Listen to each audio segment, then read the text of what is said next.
Buong puwersa ang GMA Integrated News sa paghahatid ng balita ngayong undas. May mga humabol sa huling araw ng paglilinis sa Manila North Cemetery. Problema naman sa ilang sementeryo ang mga nasirang puntod. May report si Marisol Abduraman. Hanggang ngayon na lang pwede maglinis ng mga puntod sa Manila North Cemetery. May ilang humabol sa pag-ayos ng nicho at inagahan na rin ang dalaw. Mahirap na po pumunta ngayon kapag yung maraming tao, mas lalo po may nagkakaedad na kami.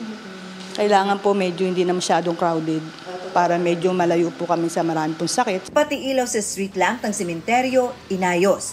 Ayon sa Manila North Cemetery, noong isang linggo pa may mga dumadalaw.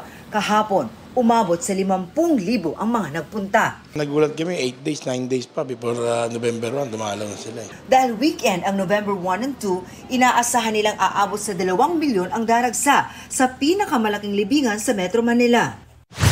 Bukod sa mga tauhan ng lokal na pamahalaan at mga pulis, bantay sarado rin ng mga CCTV camera ang sementeryo na round-the-clock minomonitor para makita ang sitwasyon sa loob at labas ng sementeryo.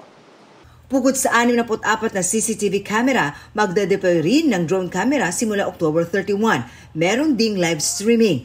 Bukas ang Manila North Cemetery mula alas 5 ng umaga hanggang alas 9 ng gabi. Bawal mag-overnight. Kasabay naman ng pagdami ng mga bisita, ang pagsipa ng presyo ng mga bulaklak at kandila. Before yung orchids po, mga 400, ngayon po 600 na. May 800 pa nga po eh. Ayon sa mga nagtitinda, asahang magmamahal pa ang mga ito habang palapit ang undas. Sa Zamboanga City, problema sa Manikahan Public Cemetery ang mga puntod na nasira o nahulog na sa dagat dahil sa pagguho ng lupang pinalalambot ng alon tuwing high tide.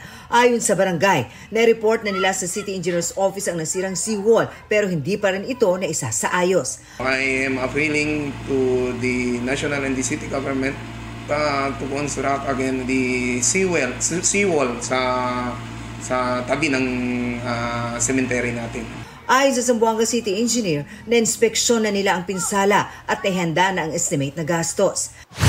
Kasama namang nasira ng lindol noong Setyembre sa Northern Cebu ang mga nicho sa Corazon Cemetery sa Bugo City, Cebu. Damay pati ang bone chamber o lagakan ng mga buto sa sementeryo. Ang mga buto na exposed inilagay sa makeshift na nicho. Wellness breaks sa mga paaralan ang linggong natapat sa undas. Kaya sa Bataan may ilang mag-aaral na rumakit sa paglilinis o pagpipintura ng mga puntod sa ilang sementeryo. Sa Lawag City, Ilocos Norte, naglilinis na rin sa mga puntod lalo yung natabunan ng mga dahon at basura.